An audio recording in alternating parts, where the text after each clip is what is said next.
الله الرحمن الرحيم الحمد لله رب العالمين بارئ الخلائق أجمعين باعث الأنبياء والمرسلين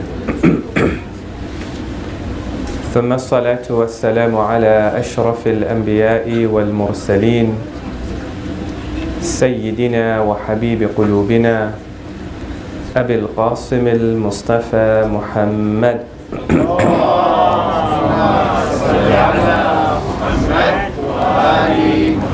وعلى أهل بيته الطيبين الطاهرين. أما بعد، السلام عليكم جميعا ورحمة الله وبركاته. أعظم الله أجورنا وأجوركم بمصابنا بأبي عبد الله الحسين عليه السلام. The key to success in life is to have persistence. When you start something good, you keep it up. And tonight we want to remember somebody who is very dear to our hearts. Somebody who is very dear to all of you. He's the standard bearer of Al-Hussein's army. And the one message that we're going to learn from him today is persistence. That they can chop off your right arm and your left arm and they can injure you, that you will still continue to move towards your objective. And I hope, inshallah, over the last few days and nights, all of you are fulfilling your commitments. We're keeping up our promises. We're performing our wajibat. We're staying away from those bad habits that we used to have before the month of Muharram. Another 3 or 4 days and we'll be at the day of Ashura. And this year, inshallah, we're going to have a very meaningful Ashura, a very powerful Ashura, if we keep up with this program. So join me tonight as we begin our lecture to send our salams to Abu Abdullah, to renew our commitment and pledge to him, and to learn how to be like Al-Abbas. Assalamu alayka ya Aba Abdillah وعلى الأرواح التي حلت بفنائك عليك مني سلام الله أبدا ما بقيت وبقي الليل والنهار ولا جعله الله آخر العهد مني لزيارتكم. السلام على الحسين وعلى علي بن الحسين وعلى أولاد الحسين وعلى أصحاب الحسين. صلوا على محمد وآل محمد.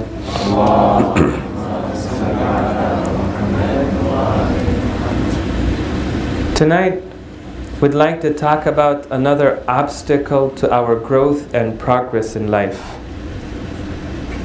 Sometimes a person has every element of success. He's got the right conditions in his life, but because of this obstacle, he doesn't grow. He doesn't succeed. He doesn't thrive in his life. And this obstacle is called peer pressure, negative peer influence, where he knows what is right and what is wrong, and he wants to do that which is right and stay away from that which is wrong, but his peers, his friends, his colleagues convince him to do otherwise. And you find that it affects our behavior, the way we talk, the way we dress, the language that we use, the way we wear our hijab. It affects our decisions that we make in life. It even affects our commitment to our faith and practicing our faith as well. And somewhere in there, we also want to talk about fitting in. Because we find that there's a need in ourselves to fit into society, to be seen as a member of the society, to be accepted by our friends and members of our family and the people who are around us. Right? So inshallah, over tonight and tomorrow night as well, we want to talk about peer pressure and how to overcome peer pressure. However, for tonight, I mentioned earlier to you that whenever you find in life that you're not growing and you're not thriving, it's normally because we have some wrong notions which are festering in our mind. And we need to start removing those wrong notions and replace them with the right ones. So tonight I want to take a notion that everybody is very familiar with. And I don't think we can overcome peer pressure unless we have a good understanding of this concept. And that is the concept of freedom. In Arabic it's called hurriya. In Farsi and Urdu it is called azadi. Right? A human being cannot overcome peer pressure until he knows what it means to be a free person. And you find that the concept of freedom is important to every human being. Okay? In your personal life, when somebody comes up to you and tells you to do something that you don't want to do and you don't like to do it, sometimes you'll turn to that person and say, I'm a free man, you can't make me do what you want me to do. In our society as well, you find that freedom is important for people. Sometimes a person will take a case all the way to the federal Supreme Court in order to establish his rights and his freedoms in the land, even if it is the right to abortion, even if it's the right to euthanasia and medical assisted dying, even if it's the right to smoke pot, for example. And you find at a global level, freedom is an important concept. Today we judge societies and countries on the basis of freedom. To the extent that they afford freedom and liberties to their citizens, we say they are a civilized community. And so today I want to start exploring freedom within Islam. Because sometimes you find that even as Muslims, when we look at these concepts of freedom which have become novel in our societies, which have become very important in our societies, sometimes if we are not aware of our own history and we're not aware of our own traditions, sometimes we ask, do we also have these concepts in Islam or not? Or can we learn something from modern societies and bring it into Islam? You find that a lot of these important concepts like freedom and human rights, we seem to think that these concepts were introduced and gifted to the world by a European after the 17th or 18th century. As if these concepts did not exist before the 17th and the 18th century. Well, after the 17th and 18th century, Europeans gifted colonialism to the world, but that is a different discussion. Right? So one of the questions that we ask is, well, freedom, is it discussed in the Quran and the teachings of the Ahlul Bayt alayhimus salam? As we go through that journey tonight, I'm also going to start challenging our notions of freedom. And I will start asking you, do you know what it means to be a free person? Does it only mean to have rights in your society and to have those rights protected by your society? Or is there a deeper understanding of freedom that we need to have? Okay. So before we start, I just want to give you a flavor of what I mean by freedom. The Ahlul Bayt alayhim salam, they teach us that whenever you feel that you need something from somebody and only he can give you that thing, then you have become a slave to that person. And that person has a level of control and authority over you. So Amir al-Mu'mineen alayhi afdalu salati wa salam,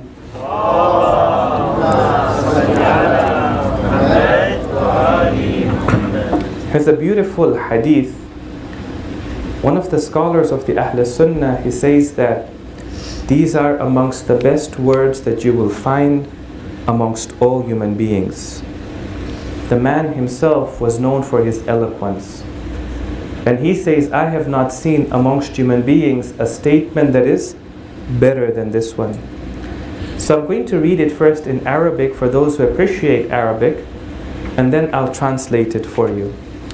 The Imam says, احتج إلى من شئت تكن أسيره استغني عن من شئت تكن نظيره وأحسن إلى من شئت تكن أميره. Subhanallah. The Imam says, if you feel that you need somebody, then you become his prisoner and his slave. No matter who that person is. Even if he's not an important person in society, but you have a sense of need towards that person, you become his slave. And if you feel free and independent from another human being, no matter who he is, he could be the Prime Minister of Canada, then you are like him. Okay? And if you do goodness to another human being, you become his Amir. So tonight, inshallah, we'd like to talk about the concept of freedom. And I'll explain it in 2 or 3 points. So the first point is that Islam advocates for the legal freedoms and rights of human beings. And it says that every human being is born a free human being. Meaning that no human being is born as a slave to another human being. In today's society, these are called inalienable rights. When you look at Islamic traditions tell us that these are rights which have been given to you by Allah subhanahu wa ta'ala.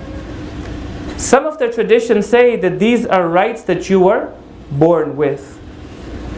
Now I want to draw your attention to a couple of ahadith that we have. But before we come to the ahadith, I want to look at a selection of verses from the Quran.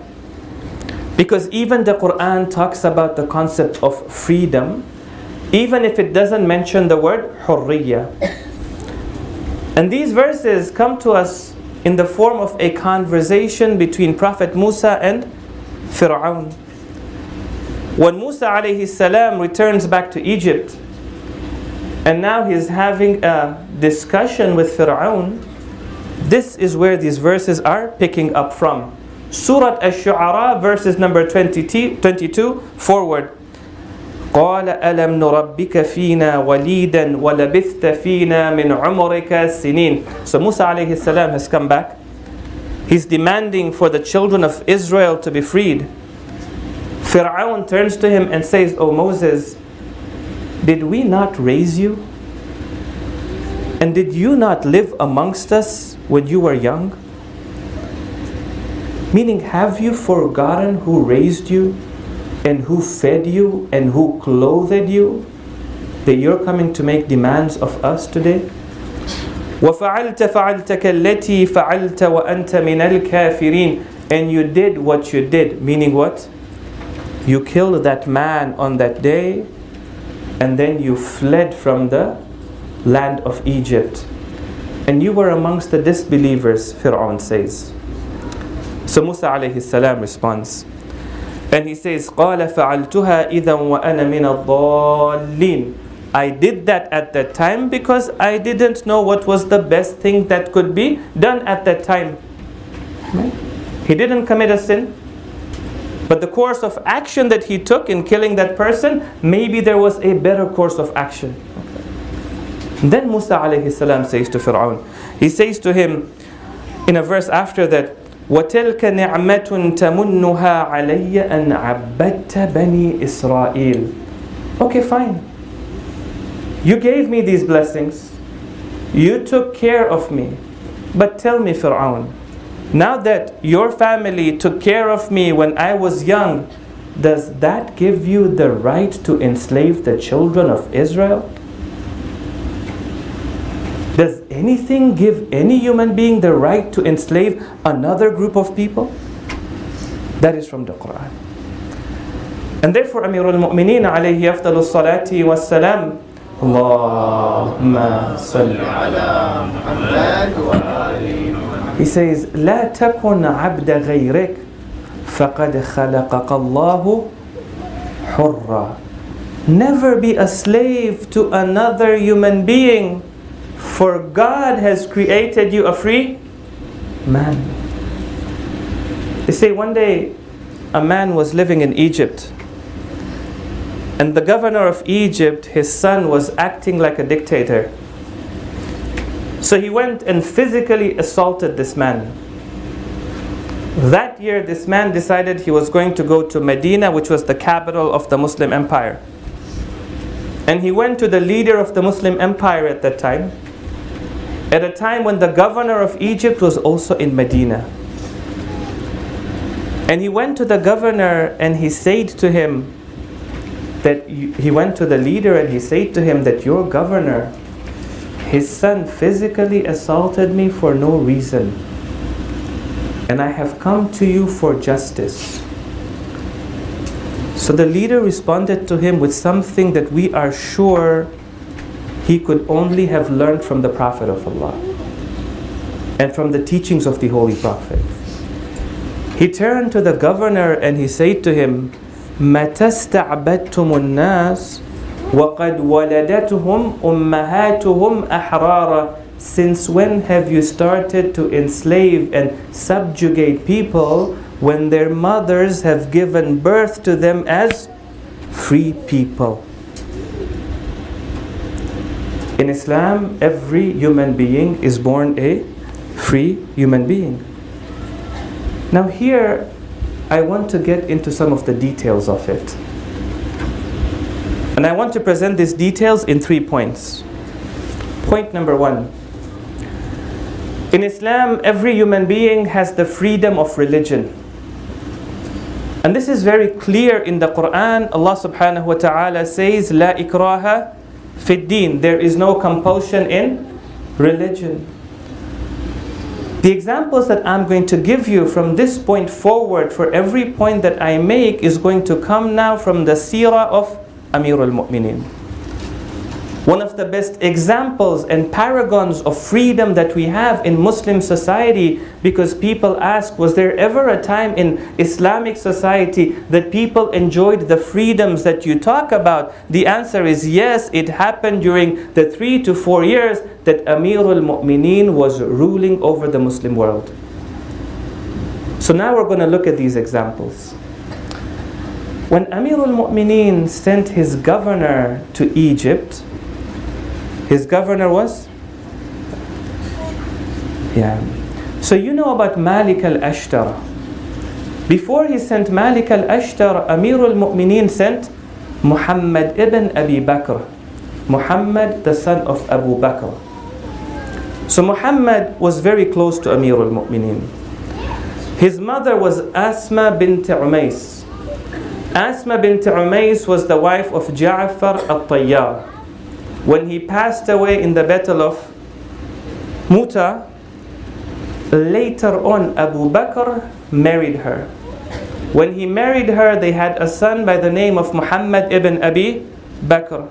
Okay. Then when Abu Bakr passed away later on, Amirul Mu'mineen married Asma bint Umays. And her son, Muhammad ibn Abi Bakr, became very close to Amirul Mu'mineen. Somewhat even raised by Amirul Mu'mineen. Before he sent Malik al-Ashtara to go to Egypt, he sent Muhammad ibn Abi Bakr to go to Egypt to become the governor over there. And the way he gave a letter to Malik al-Ashtar, he also gave a letter to Muhammad ibn Abi Bakr. Now he's going to Egypt, and you know that in Egypt not everybody is a Muslim. There are Muslims and there are non-Muslims that live over there as well. And sometimes people say that Islam was spread by the sword. And it's true that the Muslim empire may have been spread by the sword, because empires are generally spread by the sword. Islam was never spread by the sword. If somebody ever tells you that Islam was spread by the sword, the first question you ask them is, tell me which community, which culture, which race, which society, which land was forced to become a Muslim. They'll never be able to give you an example, because there isn't. When the Muslims went to Iran, the Iranians continued to be Zoroastrians until they themselves chose to become Muslims. As long as they paid their taxes, the Muslim empire never forced them or harmed them. Imam was sending Muhammad bin Abi Bakr to go to Egypt. The people of Egypt, even those who weren't Muslims, were paying taxes. They would work the land and pay taxes on their agriculture. Now listen to what the Imam says to Muhammad bin Abi Bakr. He says to him, وَيُتْرَكْ سَأْرَهُمْ يَعْبَدُونَ مَا شَاءُوا, and leave the rest of them, those who aren't Muslims, to worship what they want to worship. Don't force them by your authority to become Muslims. Islam advocates for the freedom of religion, 1. 2, I want you to appreciate that these examples are coming from the early days of Islam. They're not coming from a European in the 17th or 18th century. We need to be aware of our own history and the richness of our own ethos. Okay? Islam also advocates for the freedom of speech. Even if you don't agree with what a person has to say, as long as he's saying it in a respectable manner, he's saying it in a thoughtful manner, he has the right to say it. Again, one of the best examples that we have of that is from the life of Amirul Mu'mineen. During the reign of Amirul Mu'mineen, one group of people that he had conflict with were the Khawarij. And the Khawarij were living in Kufa. And the Khawarij were part of his congregation. They were coming into his masjid. They were saying salat in his masjid. And after the battle of Siffin, the Khawarij would openly criticize Amirul Mu'mineen in Kufa. They would openly speak against him in the streets of Kufa. In fact, they would come into his congregations, and as Amirul Mu'mineen is speaking the way I'm speaking to you, they would stand up and speak against him. When he would lead salat, they would recite Quran loudly over his voice, to the extent that Amirul Mu'mineen had to remain silent in the salat until they finished their loud recitation. So somebody comes to Amirul Mu'mineen and he says to Amirul Mu'mineen, Ya Ali, why don't you stop them? Take away their freedoms. And the Imam says, no. And he turns to the Khawarij and he says, لا نمنعكم عن ثلاثة. We will not deprive you of 3 things. Number 1, we're not going to deprive you from coming into the masjid. Number 2, we're not going to deprive you from Baytul Mal and the public treasury, as long as you are with us and as long as you are working together with us. And number 3, we're not going to fight you or imprison you or harm you, as long as you do not fight us. You want to be critical? You have the freedom of being critical. Islam gives you the freedom of speech as well. Number 3, Islam even gives you the freedom of movement. There's something in today's society, when people talk about it, they talk about it as a revolutionary idea. It's called habeas corpus. Some of you may have heard of this term, some of you haven't heard of it, but I know that all of you understand it. It's a Latin term for what you know as that everybody is innocent until proven guilty, right? And it's a very important part of modern societies. It means that the state cannot detain a person, cannot punish a person, cannot put him in jail until that person is known to be guilty, proven in the court of law. If you go online on YouTube, you'll find that there are some people out there, they see it as their duty to protect this right. So there'll be people who'll take a camera and they'll go outside a police station on public property, and outside that police station they'll start taking photographs of the police station. They'll take photographs of police cars. They'll take photographs of the license plates. And they're baiting the cops to come. And inevitably the cops will come. And the policeman will come up to this person and say, "Identify yourself." And this person will say, "I choose not to identify myself." The cop will say, "Show me your identity." And this person will say, "I will not show you my identity." And the cop will say, "You'll have to do that." And the person will ask, "Are you detaining me?" If the cop says, "Yes, I am detaining you," this person will say, "For what reason? Can you articulate it?" And if the cop says, "I'm not detaining you," this person will say, "What? Am I free to go?" And if the cop continues to ask him questions, they take a video of this and then they put it up on YouTube. And they get millions of hits on it. Right? And the cop will start asking questions, and this person will say what? They'll say, "I reserve my right to remain silent." They'll even ask the cop, "Tell me your name and your badge number." And the cop has to do that by law.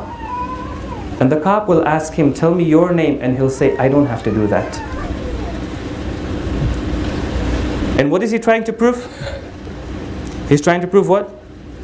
Everybody is innocent until proven guilty. And as long as you can't prove that I'm guilty of a crime, you cannot detain me, you cannot know my identity, I don't have to answer any questions to you. And when we look at that, we think of that as a very revolutionary idea.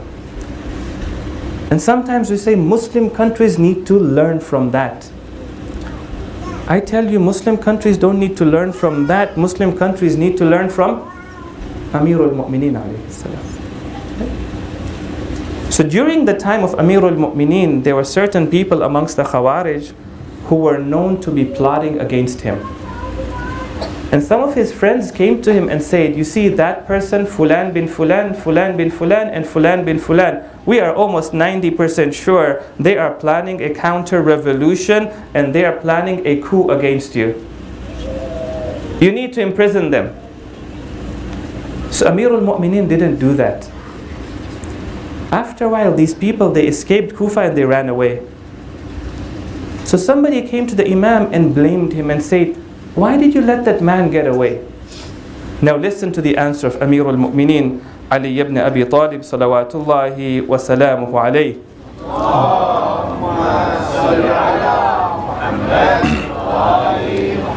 He says, "أَنَّا لَوْ فَعَلْنَا هَذَا لِكُلِّ مَنْ نَتَّهِمُهُ مِنَ النَّاسِ مَلَأْنَا السُّجُونَ." If we did this to everybody who was accused of doing something wrong without evidence, without being proven guilty, we would have filled our prisons with people. Then he says, وَلَا أَرَانِي يسعن الوثوب على الناس والحبس لهم وعقوبتهم حتى ظهروا لنا الخلاف حتى يظهروا لنا الخلاف. And you will not find me imprisoning people, detaining them, or punishing them until it becomes obvious and evident that they have taken steps against the safety of the people within the state. So freedom of religion, freedom of speech, and general freedoms have been taught to us in the Quran and by the Ahlul Bayt. Islam does put restrictions. And Islam says people do have the freedom of speech, but they don't have the freedom to insult sanctities. People do have the freedom of beliefs, but they don't have the freedom of propaganda. And that's a separate discussion that we don't go into today. So one, if we're talking about legal freedoms, these legal freedoms have been explained in our faith. But now I want to challenge. And I want to ask you if we know what is true freedom. The late Sheikh Murtaza Bachoo, he says that the tragedy of modern society is that we have developed social freedoms, but we have forgotten spiritual freedoms. Hold that word with you, spiritual freedoms. We're going to be defining it step by step. He says the tragedy of modern society is that people know about their rights within society, but they have forgotten spiritual freedoms. And you cannot have legal freedoms without having spiritual freedoms. Now inshallah we'll talk about what that means, but first we need the mu'mineen to move forward because there are people sitting almost on the outside. Please move as much forward as you can. Move to the right as well. There's a lot of space with a loud salawat ala Muhammad wa ali Muhammad. Allahumma salli ala Muhammad.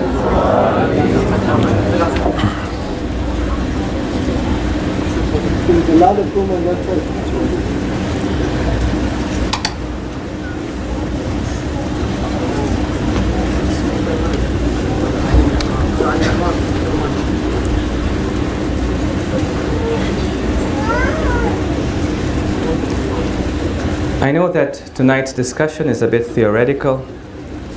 It requires thought, but it's an important discussion because we need to start changing some of our notions.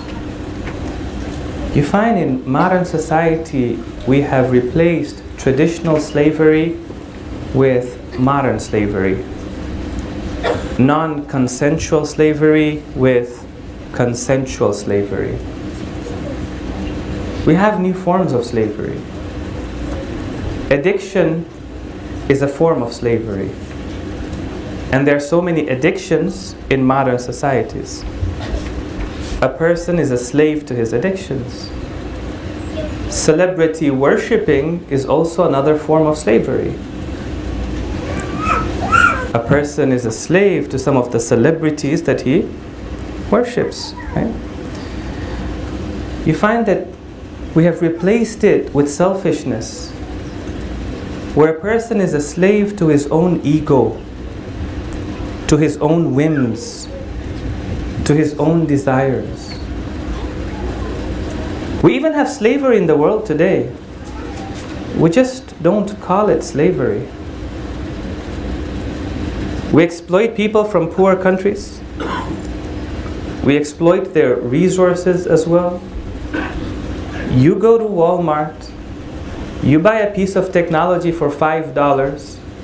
You know that the labor and the parts to build that piece of technology doesn't cost $5. But you never ask yourself who has paid the price for it that I can afford it for $5. Do you? And it turns out that a person in Africa or South America or Asia, their resources have been plundered by first world countries. Their labor force has been exploited by first world countries. They've been made to work in slave conditions that you can afford that piece of technology for $5 that you're going to throw away and buy another one. We have replaced traditional forms of slavery in ourselves and our societies with modern forms of slavery. Now let's talk about spiritual freedoms. What does it mean when we say a human being is spiritually free? Number one, a person is spiritually free when he listens to the voice of reason. And he's a slave when he listens to the voice of his desires. Listens to the voice of his whims. Sometimes a person becomes angry. You tell the brother, this is the voice of your anger. Don't listen to it. What does he say? He says, I'm a free man. I can do what I want to do. Sometimes a person is tempted. You tell them, this is the intoxication of your temptation. Don't do it. What does he say? He says, I'm a free man. I can do whatever I want to do. Sometimes a person listens to their grudges. They listen to their lusts. They listen to their desires. They listen to the most base voice that comes from within a human being, and yet he is adamant to you that I am a free man. The Quran says you're not a free man. Allah subhanahu wa ta'ala says in the Quran, look at this beautiful verse of the Quran, أَرَأَيْتَ مَنِ اتَّخَذَ إِلَهَهُ هَوَاهُ. Have you seen that human being who takes his Lord, his God, and his master to be whom? To be his base desires. He worships it. When it demands, he obeys it. Right? One day there was a man during the time of the 7th Imam who used to enjoy a very luxurious life but a very lustful life as well. He was very hedonistic. He enjoyed pleasures. And every night he used to have a party at his home. One day Imam Al-Kadhim was passing by his home and the slave maid had come out. So the Imam asked her, is this the house of a free man or is this the house of a slave? She said, my master is a free man. This is the house of a free man. Now see, brothers and sisters, you have only two choices in life. You either are a slave to Allah subhanahu wa ta'ala, or you are a slave to everything else. And either you are free from Allah subhanahu wa ta'ala, or you are free from everything else. She says, my master is a free man. The Imam said, indeed, to me he seems to be a free man. And he left it at that. Now because the slave was having a conversation with the Imam, it took her time to get home. So when she finally got home, the master asked her, why were you delayed? She said, as I went out to throw some garbage, this man, whom you know as Musa ibn Ja'far, was talking to me. And he asked me a very strange question. He asked me, the owner of this house, is he a slave or is he a free man? I say to him, the owner is a free man. He says, yes, it seems to me that this owner is a free man. The man understood. He broke down because he realized that Imam Al-Kadhim was telling him, you are free from Allah subhanahu wa ta'ala. You are not a slave of Allah. So it is said that this man even forgot to put on his own shoes. Today in history he is known as Bishr al-Hafi. Bishr the barefooted. He ran out of his house. He found Imam Al-Kadhim and he said, I want to seek forgiveness from Allah subhanahu wa ta'ala. And he came home and he threw away all the alcohol. He came home. He stopped all the parties. He came home. He stopped everything else that was happening over there. From that day onwards, he lived a life of being a slave of God and free from everyone else. Freedom is when you listen to the voice of reason and not the voice of your base desires. Number two, a person is said to be a free person if he thinks for himself. and a slave if others do the thinking for him. If you just follow what is mainstream society, you may be free in your society. Islam says you are a slave to them. You're not a free man. I want to give you two examples from Karbala. And you have to pay very close attention to these examples. One of the names of Imam al-Hussein, one of the titles given to him is that Imam al-Hussein is Abul Ahrar, the father of free people. There's a scene towards the end of the day of Ashura. Everybody has died. Imam al-Hussein is injured. Sometimes he falls to Karbala, sometimes he stands up. At that moment, thousands of archers came between him and his tent, and the ladies and the children. So he stood up once again, and he calls out to the enemies. And listen to this carefully now. He says, وَيْحَكُمْ يَا آلَ أَبِي سُفْيَانُ, woe be unto you, Ya Shi'ata ala Abi Sufyan, the followers of the children of Abu Sufyan, إِلَّمْ تَكُلْ لَكُمْ دِينٌ, if you don't have a religion that guides you and you don't believe in Islam, وَكُنْتُمْ لَا تَخَافُونَ الْمَعَادِ, and you don't fear the fire of hell and the day of judgment, I ask one simple thing from you, فَكُونُوا أَحْرَارًا فِي دُنْيَاكُمْ, can you not at least be free people in this life of yours? What's he telling them? He's telling them, I know that you can leave this battlefield whenever you want to leave it. But I'm asking you, do you have to follow what they're telling you to follow, or are you going to think for yourself? I'm asking you today, are you going to follow what mainstream society tells you to follow? Are you going to think for yourself?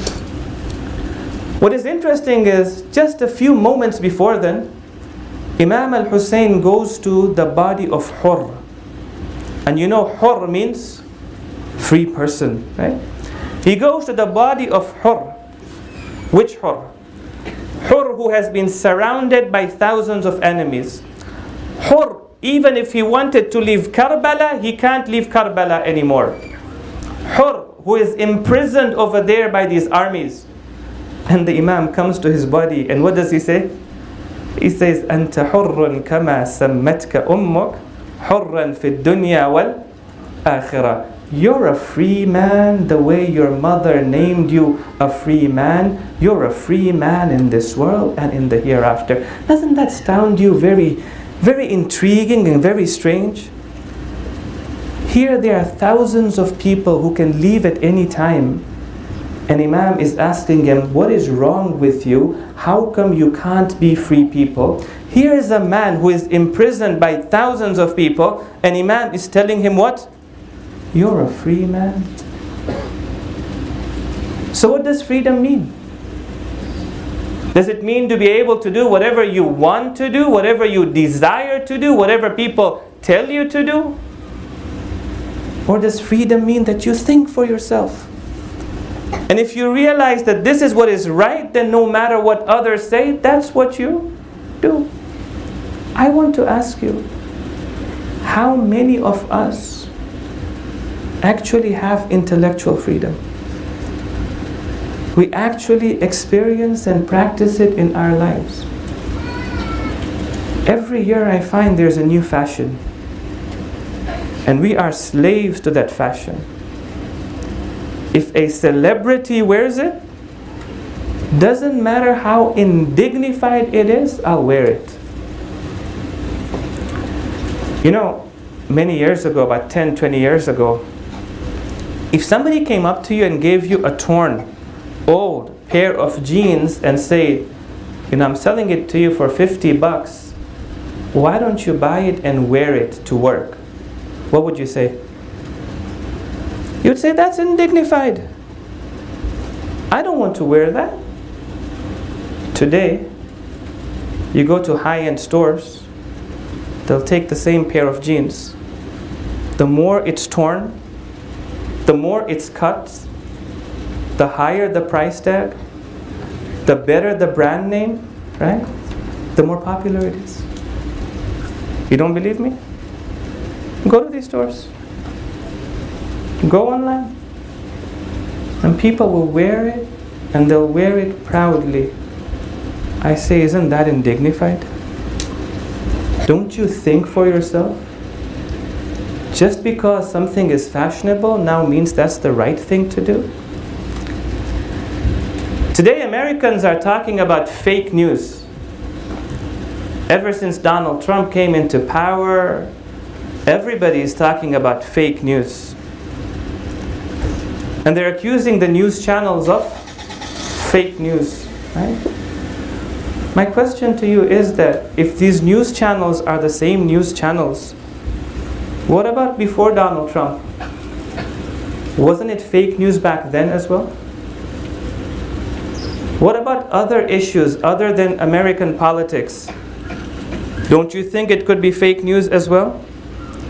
So when we read something in the media, do we have the intellectual freedom to question it or not? Or do we just accept what is told to us in the media? Do we have the intellectual freedom to question mainstream society? Do we ever question mass media? You watch movies, you watch serials, you watch programs, you watch news anchors. Are you ever critical of them? Or do you just accept it? So I'm going to end with a thought, and inshallah from tomorrow the discussion is going to be a more practical discussion. But I'll end with a thought for you. There's a professor, a celebrated professor by the name of Noam Chomsky. He's a celebrated professor, a well-published scholar, and he's a fantastic political analyst as well. You won't find him on ABC News or Fox News or NBC or CBC because they don't like some of his views. Okay. And he talks about democratic countries and dictatorial countries. I promise you this is the last thought, and then we go into Masa'ib. But this is something you want to understand. Okay? He says that if you look at a dictatorial society, in a dictatorial society, the dictator uses force, uses the threat of detention, the threat of death, to force you into compulsion and subjugation. Forces you to accept his agenda, forces you not to be critical of his agenda. And the tool that he uses is called violence. Then he says, if you look at most democratic societies, they don't force you to consent, they manufacture your consent. He's got a book that's called Manufacturing Consent. He says they realize that if they force you to do something, you're probably going to rebel to that. They will not be able to continue with their program if they force you to do things.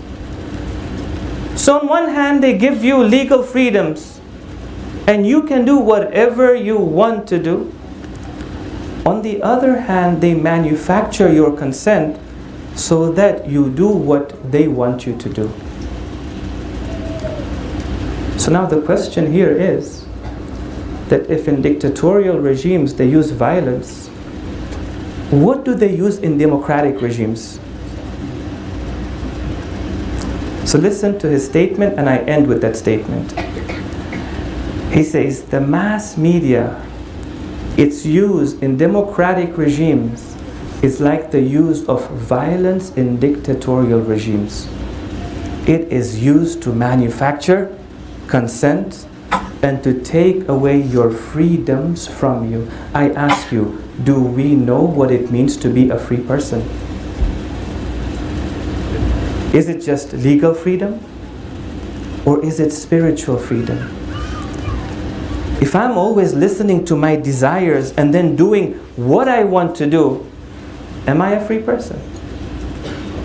If I'm just listening to everybody else and then doing what they want me to do, am I a free person? صلوا على محمد وآل محمد.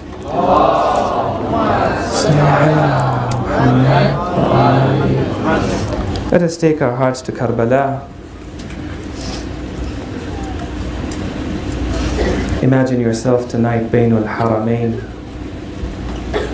between the Haram of Abbas and Hussein. But tonight you're looking at the Haram of Al-Abbas. You're gazing at his shrine. And you're doing tawassul to Aba Abdullah. Ya Aba Abdullah, Ya Hussein ibn Ali, أيها الشهيد يا ابن رسول الله، يا حجة الله على خلقه، يا سيدنا ومولانا، إنا توجهنا واستشفعنا وتوسلنا بك إلى الله وقدمناك بين يدي حاجاتنا يا وجيها عند الله اشفع لنا عند الله يا وجيها عند الله اشفع لنا عند الله. The calls of thirst, can you hear? Can you hear? Can you hear? They call for you, Abbas. They cry for you, Abbas. Look at Sakina by the tents. Look at the lips of my Asghar. Get them some water, oh Abbas. Quench them their thirst, oh Abbas. Tonight we're mourning the standard bearer of Hussein's army. Some of you know him as Babul Hawa'ij. Whenever you are in moments of difficulty, sometimes you pray to Allah for the sake of Abbas. The caravan of Al-Hussein would always look at the face of Abbas. In moments of difficulty, they would be turning sometimes to Al-Abbas. Tonight, we want to remember him. One of the qualities of Al-Abbas was his loyalty. He was never a step ahead of Imam al-Hussein or a step behind Imam al-Hussein. And he never wavered in his commitment to Aba Abdullah. On the 8th day of Muharram, the cursed Shimr came into Karbala. And with him, he brought 2 letters. The first one was for Umar ibn Sa'd. And the second one was for Al-Abbas. And after he spoke to Umar ibn Sa'd, he came to Al-Abbas. And he called out from outside the tent of Al-Hussein.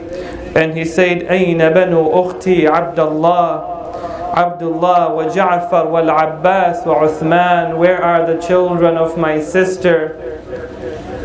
Lady al Banin came from the same tribe as him. He said, where is Abbas? Where is Abdullah? Where is Ja'far? And Al-Abbas would not answer him. So Imam al-Hussein said to him, "O Abbas, answer him, even if he's a wretched person." So Al-Abbas asked him, "What do you want from me?" And Shimr said to him, "I have brought a letter of aman for you.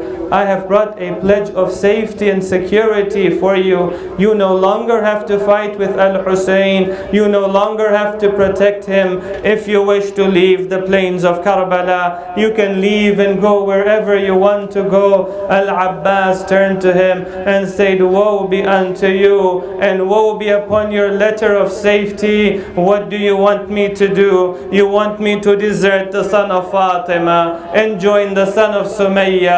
That is something we're never going to do." Al-Abbas was steadfast with Imam al-Hussein. On the day of Ashura, he was the standard bearer of the army. Finally, when the companions had died, when all the men from the family of Imam al-Hussein had passed away as well, there was a moment on the day of Ashura when Al-Abbas comes to Imam al-Hussein and he says, "Now you must give me the permission to leave for the battlefield." And the Imam turns to him and says, "O Abbas, anta hamilu liwa'i, you're the standard bearer of my army."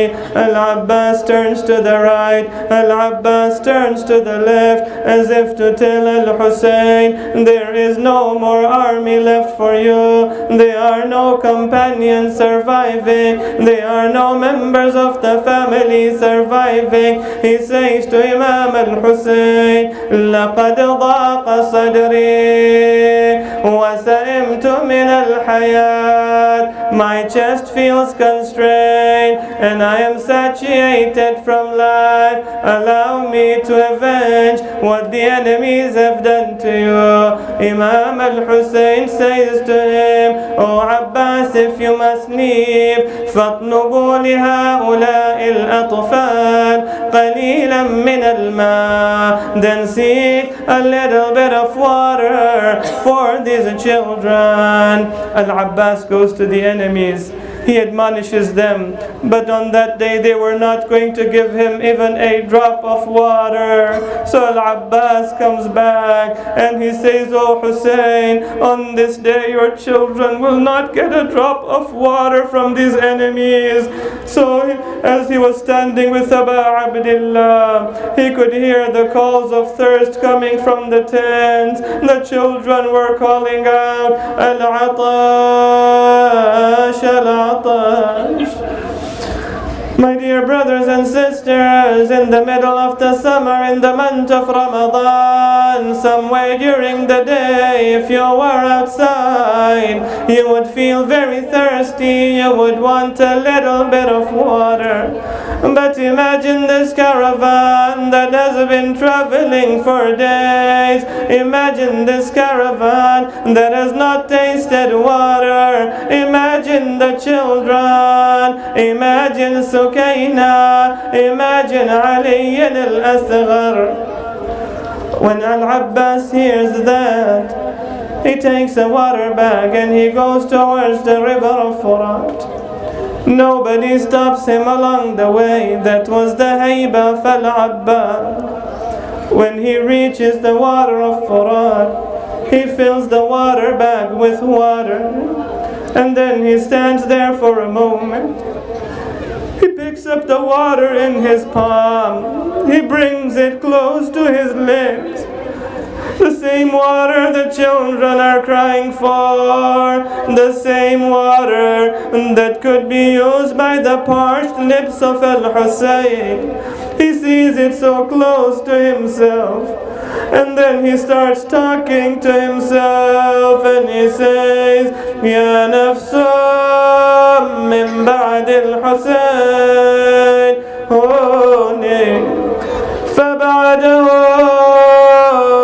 ma kunti an takuni." Oh my soul, what is there to life? What is there to life after Hussein? After Hussein, there is nothing to live for. هذا حسين وارد المنون وتشربين بارد المعين والله ما هذا فعال ديني. This is Hussein covered by his enemies. How can anyone think of drinking cold water? This is not the teachings of my religion. So he throws the water back to the river, and now he's going back to the tents. He only has one objective: to get the waters to the children of Al-Hussein, to the children in the tent. As he's going, the enemies did not want to allow even one water bag to get to the children of Al-Hussein, so they were hiding behind some palm trees. When Al-Abbas passed by, what did they aim at? They did not strike at his head, they did not strike at his chest, they struck at the right hand of Al-Abbas. They chopped off his right arm. When he saw his right arm had fallen to the ground, he called out and he said, Wallahi in qata'tum yamini إني أحامي أبدا عن ديني. By Allah, even if you chop off my right arm, I shall never stop defending my religion. My dear brothers and sisters, that is called loyalty. That is what Imam al-Mahdi wants to see in you. No matter what you're going through in your life, no matter the Islamophobia that you face, you should say the same thing. Whenever you have to do something wrong, somebody tells you to do that, say, even if you hurt me, inni uhami abadan an dini. And he continued to go. And as he was passing by another palm tree, they aimed at the left arm of Abbas and they chopped it off. And he said, قَدْ قَتَعُوا بِبَغْيِهِمْ يَسَارِي. Out of their hatred, they have chopped off my left arm. But Al-Abbas had one objective: as long as there was water in the water bag, Al-Abbas was going to go to the tent. When they realized that the water bag is hanging by his teeth, they took an arrow and they aimed it at the water bag. And Abbas sees the water flowing onto the land of Karbala. They took another arrow, they aimed it at the eye of Abbas. Now Abbas did not want to go back to the tents. He had no reason to go back there. So now he went back towards the enemies. Ya Abbas, how are you going to fight there? You have no sword, you have no arms on you. He fell to the plains of Karbala. My salams be upon you. Everyone who fell, they fell with their hands first. How did you fall to the plains of Karbala? He called out to Aba Abdillah, alayka minni salam, ya Aba Abdillah. Imagine Al-Hussein reaching the body of Al-Abbas. What does he see on the ground? He sees his brother covered in blood, his brother covered in sand, an arrow in his eyes, his hands are chopped off. He turns to Abbas and he says, Al-an inkasarat dhahri wa qallat hilati. Now my back is broken, now I am all alone, now there is no one with. وسيعلم الذين ظلموا آل محمد أي منقلب ينقلبون. إنا لله وإنا